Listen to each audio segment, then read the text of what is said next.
So the second point that I want to speak about very briefly for the next 5 minutes is, who is Hafid Diyauddin and when did he write this book? Hafid Diyauddin al-Maqdisi belongs to a family that originate from a town, a village called Jamma'il.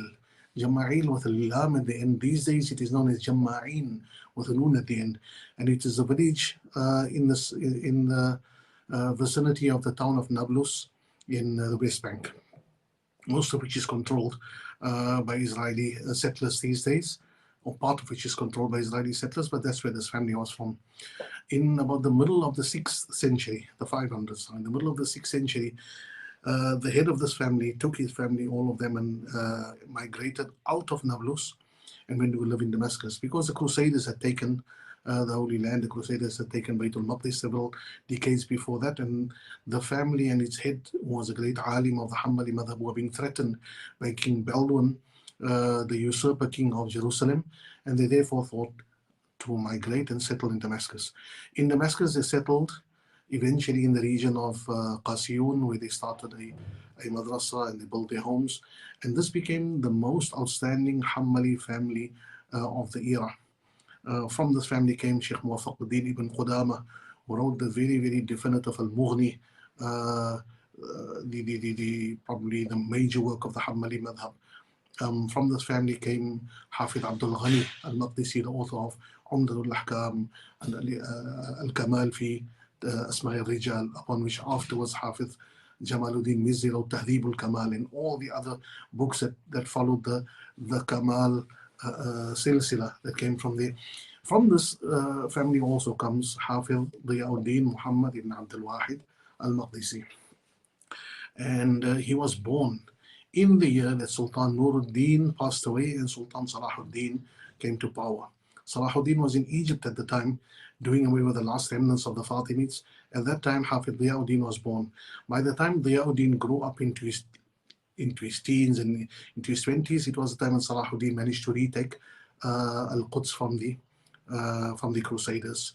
In the year 1187 of the Christian era, he managed to retake Quds from the Crusaders, and that was a momentous day, not in the history of Salahuddin or the Muslims. It was a momentous day in the history of Islam, which was completely contrasted with the manner in which the Crusaders had taken control of Baytul Maqdis 88 years prior to that, in 1187, and the bloodbath that followed their capture of Baytul Maqdis.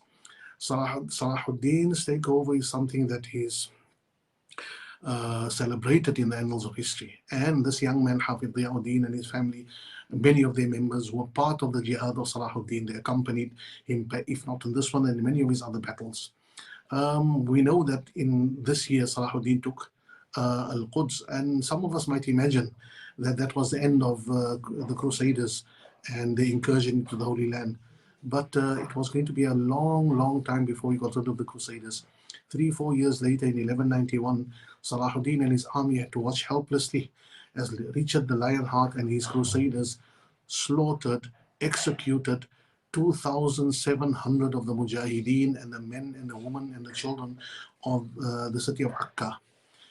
They had to watch within eyeshot. They had to see how 2,700 of their people got slaughtered. That was a setback. So after victory comes another setback, and then comes another victory, and then comes another setback.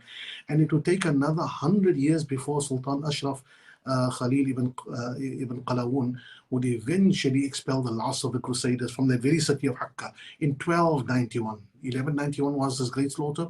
1291 they would eventually get expelled.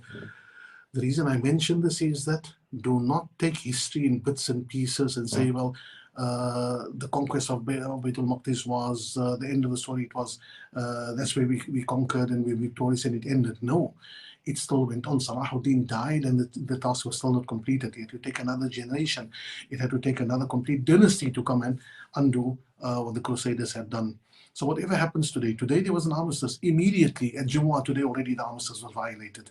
So we take heart from the fact that there was an armistice. We take heart from the fact that there was a huge moral victory won. But we know that the work that was started by Sheikh Ahmad Yasin and others, Abdul Aziz al-Rantisi and others, of preparing this new generation, preparing them not just with weapons, but preparing them with spiritual strength of Iman, and yaqeen upon Allah Ta'ala. That work continues both for the people in the occupied territories as well as for us down here as well. More especially for those who are regarded as talabatul ilm. So we sit today on the Ma'idah of the Sunnah of Rasulullah sallallahu alaihi wasallam to read some of his ahadith, pertaining to Baytul Maqdis in particular. That is what brings us now to the book Fadail Baytul Maqdis al-Hafidh Diyauddin al-Maqdisi.